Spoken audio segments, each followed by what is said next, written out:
Selamat malam. Hari ini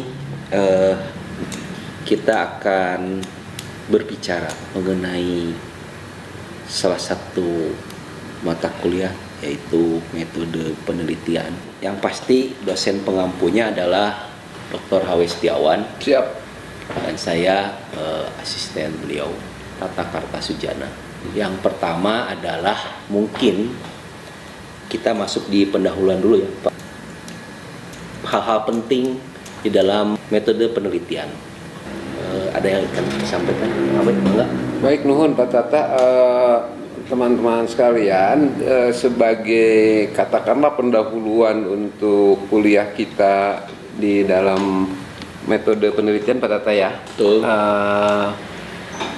Ada beberapa hal yang bisa saya sampaikan. Pertama, kita persegar dulu pengertian kita atau pemahaman kita mengenai apa yang disebut dengan penelitian dulu ya. Itu yang paling dasar saya kira. Istilah yang digunakan bisa macam-macam. Biasanya orang pakai istilah riset ya, dari research dalam bahasa Inggris. Ada juga kajian ya, ada macam-macam. Tetapi yang pokok adalah kegiatan yang sifatnya runtut ya. Runtut itu dengan kata lain sistematis di dalam dua hal aja sebetulnya. Hal yang pertama itu adalah merumuskan pertanyaan. Itu yang pertama Pak Tata, saya kira yang paling penting. Yang kedua di dalam mencari kemungkinan jawabannya. Nah itu. Jadi yang disebut penelitian dalam kuliah ini tidak lain dari upaya sistematis di dalam merumuskan sebuah pertanyaan paling tidak, dan di dalam menjajaki jawabannya yang mungkin. Nah itu aja.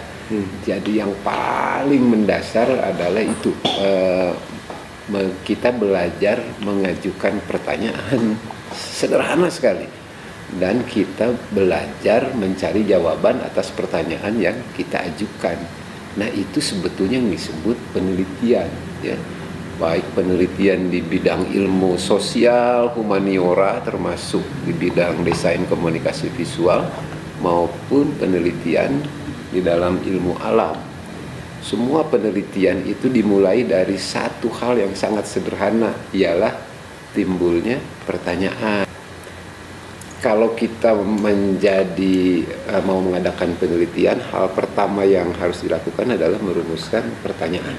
Nah, nanti kita melihat bagaimana pertanyaan ini bisa kita jawab secara masuk akal, secara rasional ya, secara sahih, nah gitu.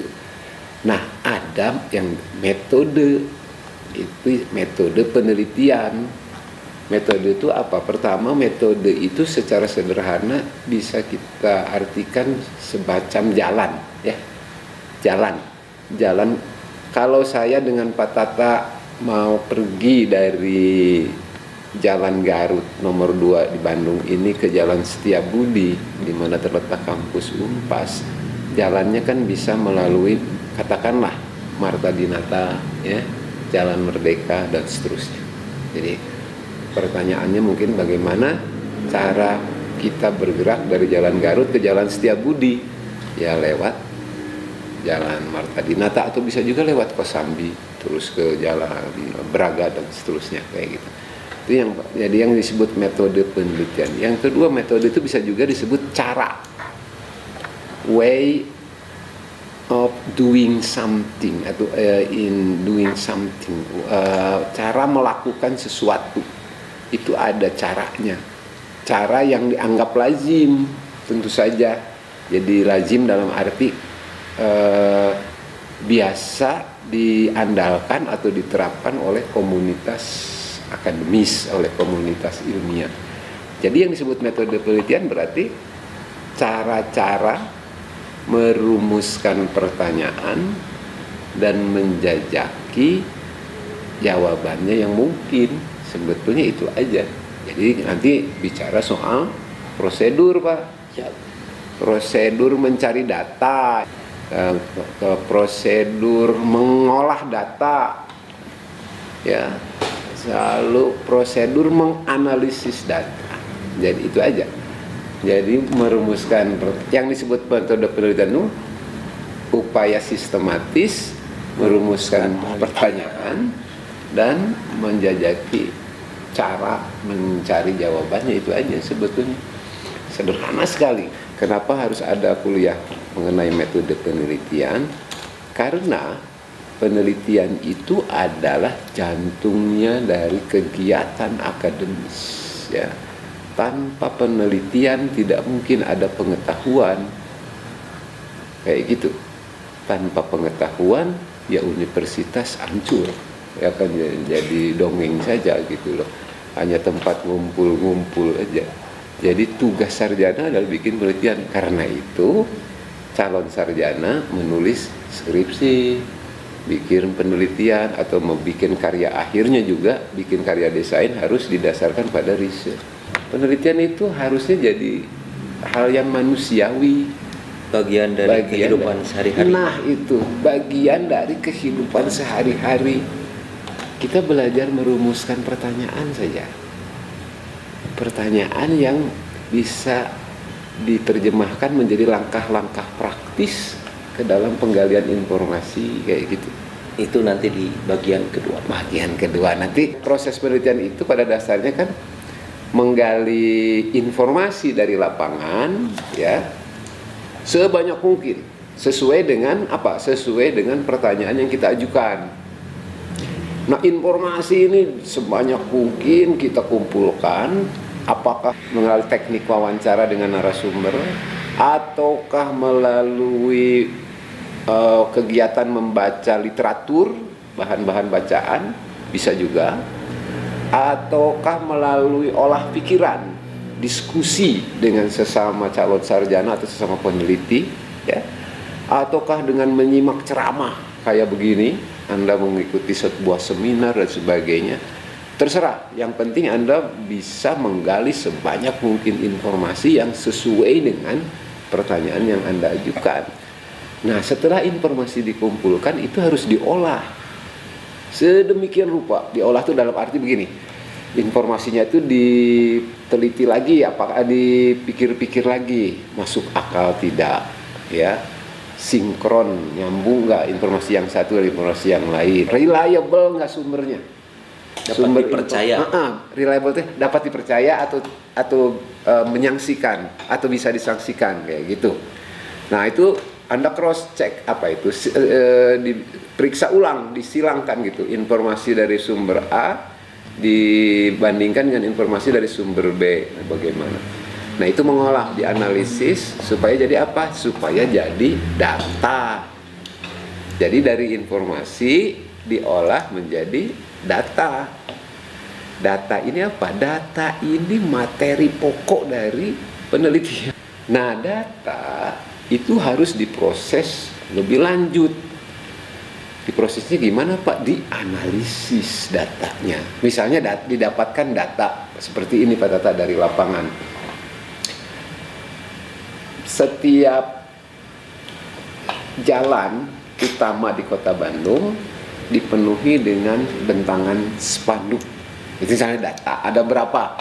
Katakanlah didapatkan data pada masing-masing persimpangan jalan utama di Kota Bandung terdapat paling tidak 5 spanduk di setiap perempatan dari 5 pihak atau dari 5 lembaga. Itu kan data.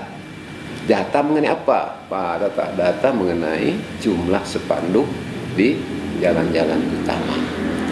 Nah, data ini harus diolah sedemikian rupa, diolah misalnya dibandingkan dengan jalan yang lain, dengan spanduk yang lain, dibandingkan dengan masa lalunya. Apakah pada tahun sekian ada banyak spanduk juga misalnya, ataukah baru sekarang, dan seterusnya. Kenapa harus diolah? Supaya menjadi apa yang disebut dengan pengetahuan. Itu. Jadi dari informasi jadi data jadi pengetahuan. Jadi kalau gitu bisa kita katakan yang disebut kegiatan penelitian itu adalah produksi pengetahuan. Sebetulnya. Oke. Itu aja. Pak Hawe, kan selalu ada pertanyaan di setiap perkuliahan tuh. Perbedaan metode dan metodologi apa sih sebetulnya? Oke. Metode itu Jalan tadi. jalan. Dalam arti begini, kalau kita ngomongin metode, kita knowing how to do something, mengetahui bagaimana cara melakukan sesuatu, gitu. Metode. Ya. Sedangkan ada satu ilmu atau kumpulan pengetahuan mengenai metode, itu disebut metodologi, setahu saya gitu. Jadi gimana? Biar nggak pusing, metode itu barangnya yang kita terapkan di dalam melakukan penelitian, apa jalannya. Sedangkan metodologi adalah pengetahuan mengenai metode sebetulnya, atau pengetahuan mengenai kumpulan metode bisa. Misalnya gini, di dalam metodologi itu adalah cabang ilmu tersendiri atau cabang pengetahuan tersendiri yang mempelajari metode penelitian, itu metodologi. Di dalamnya dibahas misalnya paradigma, dasar-dasar pandangan yang dipakai para peneliti di dalam sejarah, di dalam menerapkan metode penelitiannya. Terus macam-macam pendekatan yang digunakan dalam penelitian, ada metode kualitas, pendekatan semiotik, antropologis dan sebagainya. Atau misalnya jenis penelitiannya ada yang kualitatif, kuantitatif, ada yang kuantitatif. Nah, itu dipelajari dalam metodologi. Nah, yang kita pelajari dalam kuliah ini adalah metodenya. Dasar dari. Nah, jadi tujuannya apa Pak Tata? Kita kuliah kayak begini. Tujuannya saya kira yang paling jauh adalah melatih diri, menggembleng diri, sambil belajar memahami bagaimana menjalankan prosedur ilmiah di dalam kehidupan kita sehari-hari sebagai mahasiswa desain. Tujuan paling jauhnya itu sebetulnya. Prosedur ilmiah apa? Prosedur ilmiah yang terkandung dalam pengertian metode tadi, Pak. Ya. Itu dimulai dari apa? Lagi-lagi pertanyaan, itu yang paling pokok. Semua orang harus berlatih bertanya. Gimana cara yang paling baik? Nanti, Pak. Nah, nanti aja. Itu di pertemuan selanjutnya. Saya rumuskan sedikit apa yang kemudian sudah disampaikan oleh Pak Hawe tadi. Kita sedang berbicara bagaimana penelitian itu harusnya menjadi bagian daripada tubuh kita. Betul sekali. Itu dia. Kira-kira bahwa Anda akan menjadi seorang calon sarjana atau menjadi calon scholar yang harus mampu untuk melakukan penelitian. Penelitian sebetulnya tidak menjadi sesuatu yang harus berat, sulit, karena itu menjadi bagian dari kehidupan kita sehari-hari. Tadi kita berbicara tentang bagaimana seorang peneliti harus bisa merumuskan pertanyaan dan kemungkinan mencari jawaban dari pertanyaan tersebut. Hal-hal tersebut tentu saja menjadi sebuah metode tersendiri atau menjadi satu hal yang harus runut dilakukan. Bagaimana membuat sebuah pertanyaan dan bagaimana mencari kemungkinan jawaban tersebut. Satu hal yang kemudian disampaikan tadi oleh Pak Hawe adalah semuanya harus berdasarkan atas rasio atau logika yang bisa dipertanggungjawabkan. Kira-kira seperti itu. Ada juga yang disampaikan metode itu adalah jalan. Jalannya jadi banyak mungkin atau cara. Dan kemudian ada hal yang kemudian saya tanyakan kepada beliau, apa perbedaan metode dan metodologi? Metodologi adalah sekumpulan dari metode-metode yang secara akademis menjadi suatu patokan atau indikator untuk melakukan sebuah penelitian. Atau hal yang paling utama ketika melakukan metode penelitian adalah mencari informasi, mengumpulkan data, dan kemudian menghasilkan sebuah pengetahuan. Jadi tanggung jawab kita bersama dalam konteks scholar atau menjadi seorang sarjana adalah menghasilkan pengetahuan-pengetahuan yang bisa memberikan kemaslahatan bagi Itu masyarakat. dia. Saya tadi lupa mau namakin ini. Pengetahuan untuk kemaslahatan. Jadi Anda akan menjadi seorang sarjana yang bertanggung jawab, dan saya akan menjadi seorang dosen yang bertanggung jawab yang akan ditanyakan nanti di akhirat. Masih mengerikan. Berat banget. Kira-kira begitu mungkin Pak Hawe, ada Ya. mungkin ditambahkan? Sebagai tambahannya, hanya dengan melakukan, atau lebih tepatnya hanya dengan menggembleng diri dengan kerja-kerja penelitian atau kegiatan-kegiatan penelitian, maka akan terpelihara dan berkembang apa yang secara ideal teman-teman sudah sering mendengarnya, ialah sivitas akademika.